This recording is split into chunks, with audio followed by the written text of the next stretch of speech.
బాబు వస్తున్నా. చెప్పే బాబు, ఎందుకు పిలుస్తున్నావు? అరే మన పత్తి చేనులో గడ్డి బాగా మొలిచిందిరా, పోయి గడ్డి మంది ఇద్దాంపా. సరే బాబు, పోదాంపా. నమస్తే బక్కయ్య. నా పేరు బక్కయ్య బుక్కయ్య, నేను ఎన్నిసార్లు చెప్పాలరా? సరే అంత తర్వాత నాకడ అప్పు తీసుకున్న పైసలు ఎప్పుడు ఇస్తావు? ఈసారి పంట వచ్చినాక ఇస్తుంది బక్కయ్య. నువ్వు 2 సంవత్సరాల నుంచి అంటున్న మాట ఇది. అసలు నా పైసలు ఇస్తావా ఇయ్యవా? ఇగో ఈసారి పంట వచ్చుతుందే ముందు నీ బాకీ ఇస్తుంది బక్కయ్య. ఇట్లయితే కాదు కానీ భూమి అమ్మి నా పైసలు కట్టు. ఏం మాట్లాడదాను బక్కయ్య? భూమి నాకు తల్లి లాంటిది. తల్లి నాకు అన్నం పెడుతుంది. భూమిని నమ్ముకుంటే నా తల్లిని నమ్ముకున్నట్టే. నేను బ్రతికున్నంత వరకు నా భూమిని నమ్ముకోను. మన నా అప్పు సంగతి ఏంది?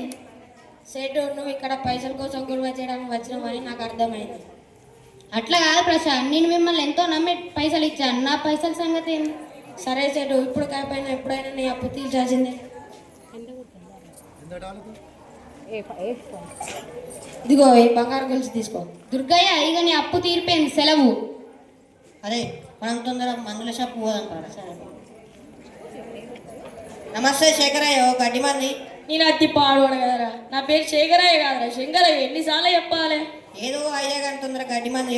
ఇంకో తీసుకో, 700 అయింది. సరే ఖాతాలు రాసుకో. సరే పాపో సార్ మంది. ఇగో తీసుకోరా. ఇదెందుకు కొన్నావు? ఇది మనం వాడకూడదు ప్రశాంత్. అది మంచి కంపెనీదే ప్రశాంత్. కాసేటు మాకు కావాల్సింది సెలెక్టివ్ ఎపిసైడ్, ఇది కాదు. అవునా ప్రశాంత్? ముందు చెప్పాలి కదా.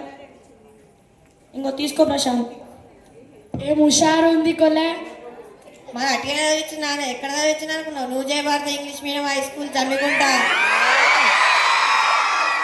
అయితే కానీ మన ఆయన ఏడే కనిపించలేడు. మన పంట రాలేదని భయకడ బాధపడతాడు. అవునా? మనం పోయే దారిలోనే కదా మన పొలం. ఒకసారి వలకరిద్దాంపా. అరే ఐలిగాడు మంద అవుతాను రా.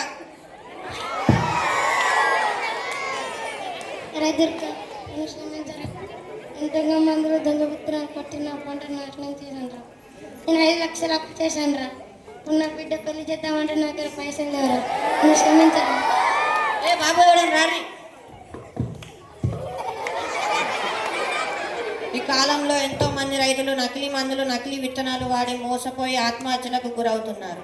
రైతులే రాజులు అంటున్నారు కానీ రైతులు రాజులయ్యే కాలం ఎప్పుడు వస్తుందో ఏంటో. సెలవు.